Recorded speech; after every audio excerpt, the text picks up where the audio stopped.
I think sometimes when you're here in the UK and you're raising funds for projects abroad, you can lose the reason why. But if you're actually living in the community and you're seeing these people day in, day out, you never need to look far for inspiration. It's always there. It's always reminding you of why you're doing this. For the past 2 decades, through my work with a number of charities, I have met and been inspired by a number of individuals and organizations here in the UK helping overseas. These are their stories and their contribution to the world from the UK.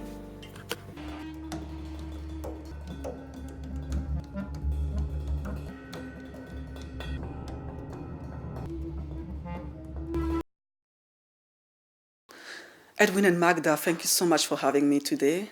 You've spent a year in Uganda. I just wanted to find out why, you went to Uganda in the first place, and why Uganda? Edwin's from the UK and I'm from Australia. At the time we were living in Australia, and we were working in 9 to 5 sort of, I'd like to say, boring office jobs, the normal office jobs that everybody sort of, I guess, does. And for some time we were looking to get into a volunteering placement. We thought it's the right time in our lives. We don't have a family or any real commitments to sort of tie ourselves down to. So we basically thought it's now or never, really. We really thought it was the right time for us. So we looked at various opportunities and we wanted to go to Africa. We knew that was an area of the world that needed help, and development work was something we really both wanted to try and we were passionate about. Now, as far as why Uganda, I think that we heard East Africa was a beautiful region, and Edwin's dad had actually been there sort of decades ago and driven through Uganda, and we heard such positive things about the country, so we picked it online as a place to go.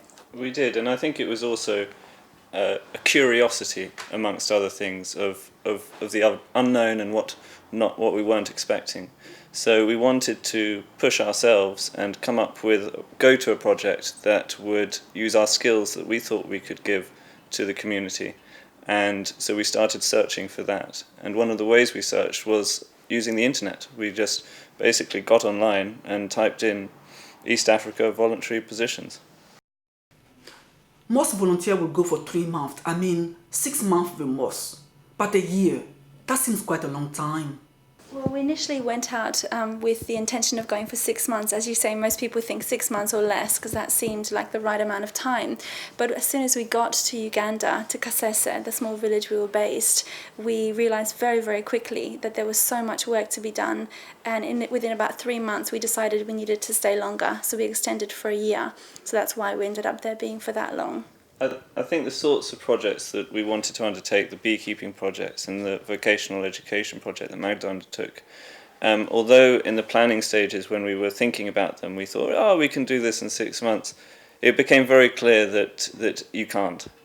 Despite our best efforts, we were only halfway through our projects after 6 months, and we definitely wanted that sort of finishing closure, the sort of idea that we would complete our projects. We don't like leaving work sort of half done. So we did extend, and I think you do need it. If you really want to live and understand culture, you need to be there for a year. And it was very interesting how we only started feeling really integrated into the community after about 8 months. It took that long before people began to realise we weren't tourists, we weren't just looking at it from afar, we were actually integrated into the community. And it became a lot nicer after that, when people started seeing us as people who were there to sort of live, work amongst the locals, and not just as people who were coming in, taking a photo and leaving. So I think there's a difference between the sort of the tourism aspect of it and the real development work aspect. And in the long term, you get a lot more out of the development work aspect, the sort of living amongst the community, making it your home. It's where we called home for a year, and it's something that we really enjoyed. And what type of project did you get involved with? The beekeeping project was my project. We went to go back a little bit, we went over there to work with Lidifo. And Lidifo was a very small organisation, a CBO. One of the reasons we went there was because we were given autonomy over our own projects. Basically, the director said, my heart's in the right place, I want to start up a beekeeping project. but I don't have the resources, the means, or maybe the knowledge how to do it. So he said, Edwin, that's what I want you to do. He said the same with a project, vocational education project to Magda, which I'm sure she'll explain a bit later on. But with the beekeeping project, I didn't have any beekeeping knowledge or anything like that. I'm not a beekeeper myself. But we did have project management skills. So we basically started with talking to the villagers and seeing how beekeeping does impact them.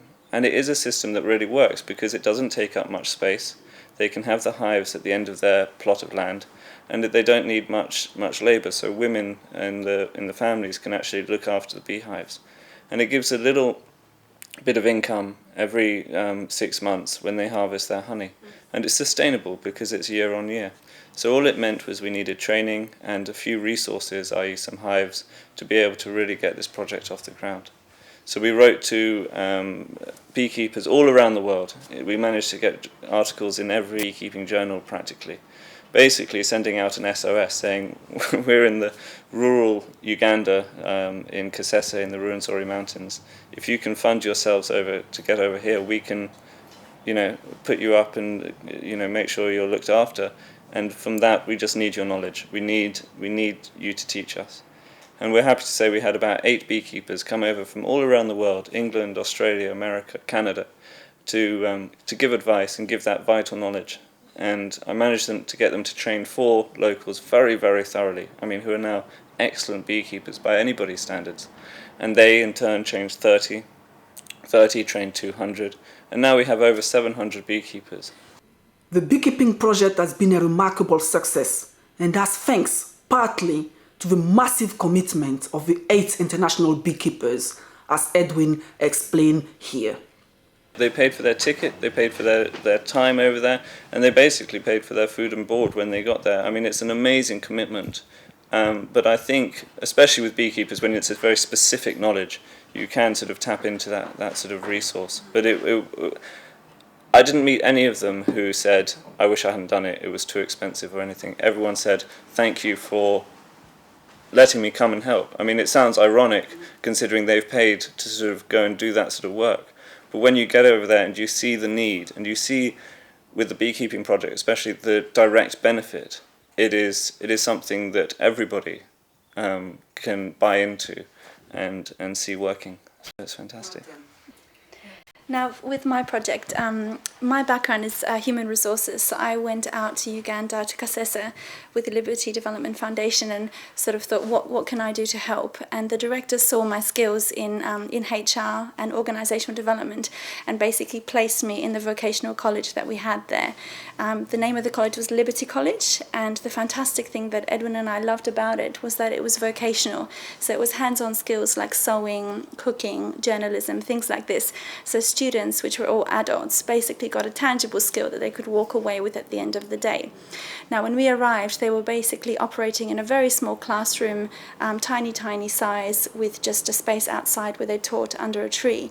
And that classroom itself was rented, so they weren't actually able to save the school fees that were coming in for other things like books and resources. Every student fee income that came in was going directly to rent and utilities and things like that. So as soon as I arrived, one of the first things we desperately needed was to get a location for our college, so our own space really, where we weren't wasting the school fees.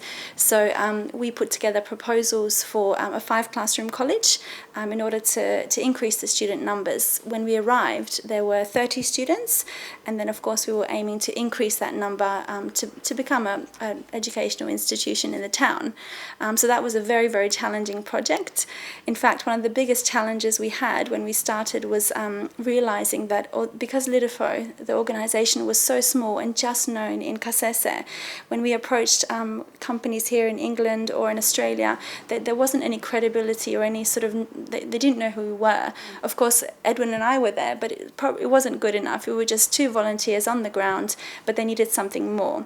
So in order to get a credible link for funding, which was the thing that we needed most, we approached Stand Up for Africa, a UK-based African charity, and actually established a partnership with them. And that was fantastic because SUFA were able to channel funds from donors from the UK and from Australia, etc., through the UK to Uganda. So it was great to be able to have that credible link. So we basically were able to succeed in securing many needed funds for the college, which is fantastic, and it really did improve the relationships we had with our donors. They trusted us because we had a credible link to a UK registered charity. Now, so basically that was the length of my project. I spent the whole year that I was there raising funds through any means that I could. So that meant knocking on doors of organisations in Kasese, taking the 7-hour bus trip, a very bumpy bus trip to Kampala, the capital, basically knocking down embassies' doors, the big sort of organisations like the British Council, KPMG and all the rest of it.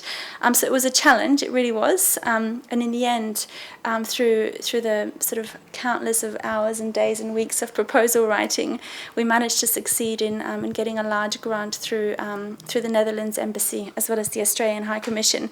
And I'm happy to say we have a 5-classroom college built. And when we arrived, there were 30 students, but now when we left in December last year, there were 110. And now I believe from last week, I heard there were 180. So it's constantly increasing. So it was a great success. What about your fundraising experience? How difficult did you find it? It was difficult, but worthwhile in the end. But I don't think it should be underestimated how hard it actually is. But I think we went in with a very sort of common sense approach, and I think common sense and determination is pretty much all you need, and maybe a relaxed attitude, because we worked our way through it. You know, we first of all approached family and friends. We then approached businesses that we'd worked with in the past. We then, you know, the businesses idea failed, so we then wrote to all the big businesses that we could think of. Hundreds of letters went out. That didn't work. We then thought about it some more, so we approached the British Council. They gave us a link to KPMG. KPMG said, right, we need a proposal, so we wrote a new proposal. That gave us a link to some others. So it's a huge accountancy firm that does auditing. It's a very large company. And basically we worked our way through. And, you know, sometimes we would get rejected and we'd get, you know, frustrated. But at the same time, you know, you learn from it and you adapt your next approach, and slowly but surely you work out the ways that are successful. And that's exactly what we did. I think with all our projects that we undertook, we did it with a very sort of measured approach, you know, just working through the problem, working out why something was rejected, going back, altering it slightly, changing it, and going forward again. And I think with that sort of attitude, it does work, and you can be successful. That you do need to sort of, every now and again, you know, go out for a drink and think, well, that didn't work, let's try again, let's pick ourselves back up. And you do need that sort of tenacity to be able to be successful. But then you're also, what I found is consistently inspired by the people out there. And you need reminding. I think sometimes when you're here in the UK and you're raising funds for projects abroad, you can lose the sort of the reason why.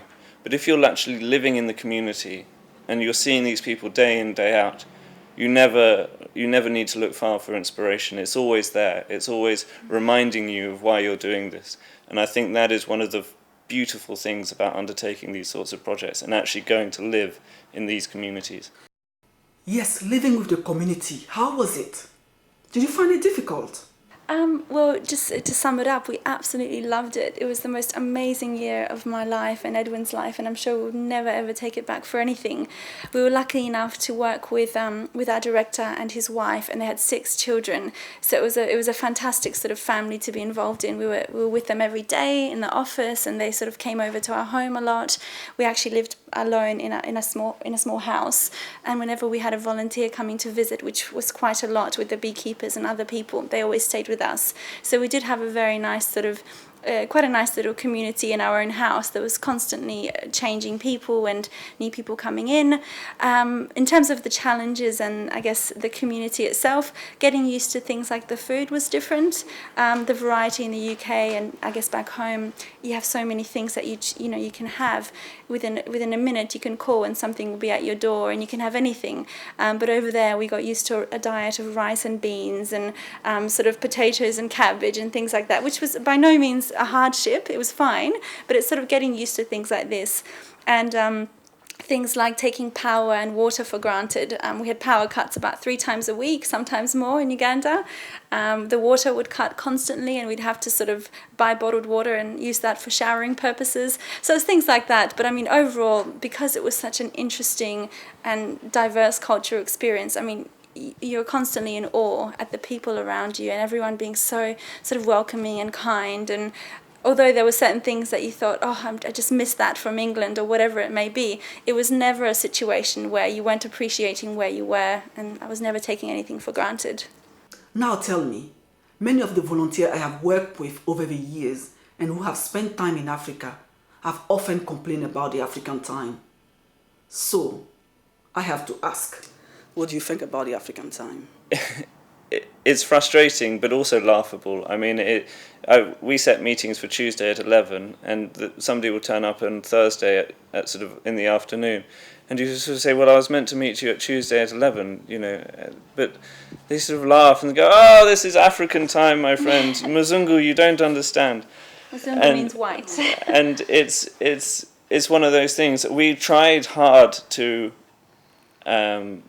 press on them the importance of timekeeping, but I have to say that is one battle we definitely lost, and I don't see anybody ever really winning it. We came in there with our sort of British or Australian efficiency. We were constantly booking meetings back to back, making sure that our days were full up with meetings and we were getting as much done as possible. So that obviously meant that in the first month we learned very quickly never to do that again. Whatever meeting you had, it was never going to happen at that time. So allow a whole day of of time for errors. Now, how easy or difficult was it for people to actually accept you guys as part of their community? I think Kasese is a very small community, and we were the first international volunteers to arrive at our organisation, and there were only 10 to 12 other sort of white people around in the population of 500,000. So we stood out, as you can imagine, quite a lot. But as soon as they realised why we were there, I can give you an example. We travelled around on boda bodas, which is little motorbikes. You'd get them everywhere to sort of get to the office and around. And when we first arrived, they would say, right, that's 2,000 shillings. And we'd go, okay, you know, we'd say, no, it's not. You charge, you know, only that guy only 1,000. Why me? No, 2,000, 2,000. And for a month, we would have this argument, massive argument, all the time. No, 1,000, 2,000. We were very strict. We always said we want to pay local prices. We're here to help. After about 2 months, suddenly they stopped asking. And they said, you're paying the local price. And it was really good. It suddenly made me feel that we'd been sort of accepted. We'd got over that sort of 2 months. And I've got to say, it wasn't a very nice 2 months of arguing every time we got on one of these bikes, because they'd be like, no, you give me more, you give me more. But somehow, somewhere, the word had got around that these two people, Magda and me, pay the local price. And it's those sorts of little hurdles that you sort of you end up enjoying, and you look back and you think, do you remember when we had to argue all the time and things like that? So I think they did learn to accept us, and they did learn to sort of understand. But you do consistently still get hassled wherever you go. You know, people shout and, you know, make noise as you go past. But I think for us and for the community that they took well to us. And we tried to, where possible, we ate what they eat. You know, there was no grandeur about it. You know, I think it's important that you act, you know, where you are when in Rome. What would you say to anyone who is skeptical about helping overseas?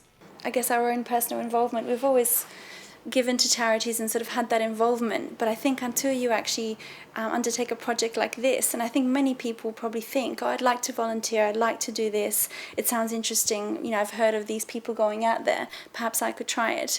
The thing that people probably don't realise is just how easy it is to go out there and do something like this. I mean, although it was a challenge in many ways, we sort of learnt a lot about you know, the stresses that came out of the role and the different cultural sort of barriers that you came across, it actually is very easy. Booking a flight, getting on a plane, being picked up at the airport, and sort of feeling at home in a community that's so far away from where you are. So I think it's something that I'd recommend anyone to do. It's through the work of charities like Stand Up for Africa that allow people like me and Magda to feel that it's okay to go over there and do this sort of work. I mean, you can phone Stand Up for Africa and talk about the projects that they do, and it is needed. You know, we definitely never felt that our work wasn't needed, and I think we learnt so much out of there that they say you get more out of it than you put in, and I have to say it's probably true. You know, I wonder with the business we're doing now whether we would have done it if we hadn't even gone to Uganda, because suddenly things become easier back home in a funny sort of way. You think, well, we managed to succeed there in the middle of Kasese, you know, on the Congo border. Surely we're going to be fine setting up our own business back in the UK. Surely we can go and do that. And it does frustrate me, the amount of friends I've had and work colleagues come up and say, oh, I would love to do that. I wish I could do that. Well, you can. It's very straightforward. It's not complicated. You know, you can contact local charities, or you can do what we did, just pretty much get on a plane and go. Now, if someone out there is listening to you right now and would love to help overseas, how should they go about it? I think that there are various different ways you can go about it. Some people, perhaps a gap year student or someone a bit younger, might prefer sort of having an organisation really to look after you. And I'd say for those people, contact organisations like Stand Up for Africa. And there are many, many projects out there that they can link you with, and you can go out on the ground in Africa or different countries that need help. Of course, you can contact charities out on the ground directly as well, like we did. As Edwin's saying, you contact the Liberty Development Foundation, for example, where we worked, and they'll be more than happy to welcome you there for the projects that you're doing. We did have a few friends out in Kasese in Uganda that actually did it differently, which I admire them very much. They basically knew they wanted to help. They did not set anything up at all before they left their home country. This particular friend is from the Netherlands, and he basically rocked up at Entebbe Airport in Uganda, travelled to Kasese, the 7-hour bus ride, and basically found himself an organisation to work with.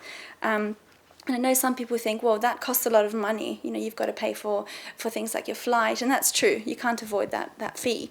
But in this particular instance, this man had probably about £500 in his pocket, if not less, and found himself a paid placement.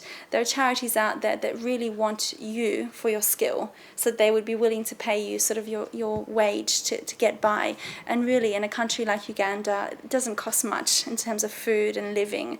So it's very, very doable, and it was a fantastic experience. You recently became Stand Up for Africa trustee. How do you feel about that? Well, we were very excited. I think it was important for us to not serve our time, but to go out to the field and see what it's like living in Africa before we took on such a role. I wouldn't feel comfortable without having done that year. But having done that year, we got back to England, and we really wanted to be, you know, continue our involvement with Africa and with this type of work. And what better place to do it at such a good and renowned charity as Stand Up for Africa. And hopefully we can use our experiences from living over there as development workers to guide and help Stand Up for Africa in the future and the goals that it wishes to achieve. And that's what we're very excited about doing. And now, since you came back, what exactly are you up to now?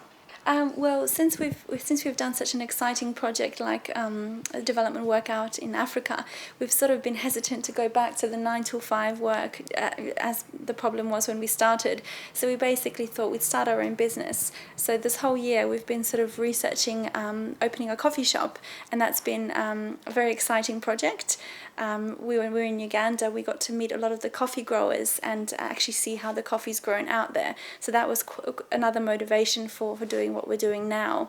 And also I love coffee, and it's something that more of on a personal level we're quite excited to start up. So we've been lucky enough to secure a premises, and we're actually doing the fit out of the coffee shop at the moment. It's going to be called Artisan, and it's based in Putney. So it's a very exciting project that we're both excited about. And I do often wonder, if we hadn't been to Uganda, whether we'd even be doing this project. So it does sort of open your eyes to new challenges when you get back to the UK. And now we're back here, we've been here for 9 months, we're not back into the normal 9 to 5 grind. We've sort of pushed ourselves that next bit further to try and create something that is our own. Creating something that is their own. Edwin and Magda did just that, when after 10 months of hard work, we successfully launched Artisan on Thursday, 24th of November. But every time I swim. Yeah, thanks Edwin and Magda for having me. It was really good hearing about your experience in Uganda, and I really wish you all the best with your new project. Thank you. Thank you very much. Thank you very much. It's been a pleasure. Meeting and speaking to Edwin and Magda today made me realize how much you can actually achieve for others, but also for yourself, through taking the time off to help overseas. So if you've been inspired by their story and you would like to make a difference in Uganda too, then please visit www.leadefo.org or www.standupforafrica.org.uk.